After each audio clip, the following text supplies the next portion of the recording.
Once you have a valid Debit Fullz, you need to create a new email and a Cashapp account. Go to the App Store and download Proton Mail. Use Proton Mail to create a new email address because it's encrypted and untraceable. Use the first and last name that's on your Debit Fullz to create the Proton Mail email address. This new email address is the email address that you're going to use to create a new Cashapp account.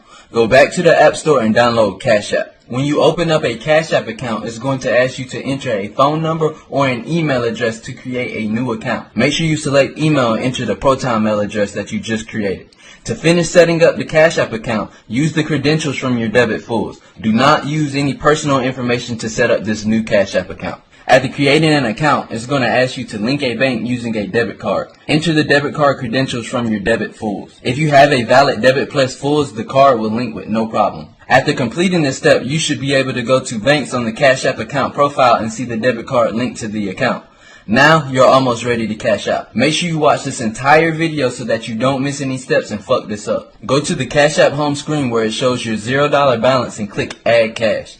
Cashapp will then ask you to enter the date of birth, the last 4 numbers of the social security number, and sometimes the address that's on the debit to verify the card before you can add funds. This is why it's important that you get a Debit Plus Fullz and not a regular debit, because regular debits don't always include the social security number and date of birth. All Fullz will at the very least have the date of birth and the social security number of the cardholder. Once you have verified the debit, go back to Add Cash. Do not ever try to send cash directly from the debit or you will kill the card and it will not work. You must add cash from the debit card to the Cashapp balance before sending any funds to another Cashapp account. For the first transaction, add no more than $25 to the Cashapp account. You don't want to do any more than $25 for the first transaction. Once you successfully add the first $25 payment to the Cashapp balance, you know that you can make some money. Good shit. Go to Add Cash again and this time add $27 or $28. Each time you add to the Cashapp balance, it's best to use a different number than before and wait 30 to 40 seconds between each transaction.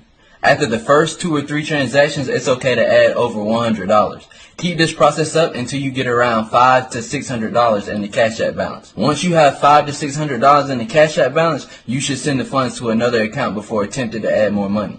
This will protect your funds. You can get away with sending it to your personal Cashapp, but if you want to be extra safe, use a temporary number to enable Bitcoin and then send it to your personal account through Bitcoin. You can also create 2 emails to create 2 new Cashapp accounts at the beginning instead of 1. This will allow you to send the funds to another Cashapp before sending it to your personal. And yes, Cashapp will allow you to create 2 accounts with the same information from your Debit Fullz, as long as you use 2 different emails. You can continue adding and sending money in Cashapp until the debit declines. After the card declines, transfer any money sitting in the Cashapp account to another Cashapp account immediately. Wait around 5 or 10 minutes before you try to add funds again. Most of the time, after the debit declines the first time, you won't be able to use it again, but it's always good to check. Once you get all the funds into your personal Cashapp,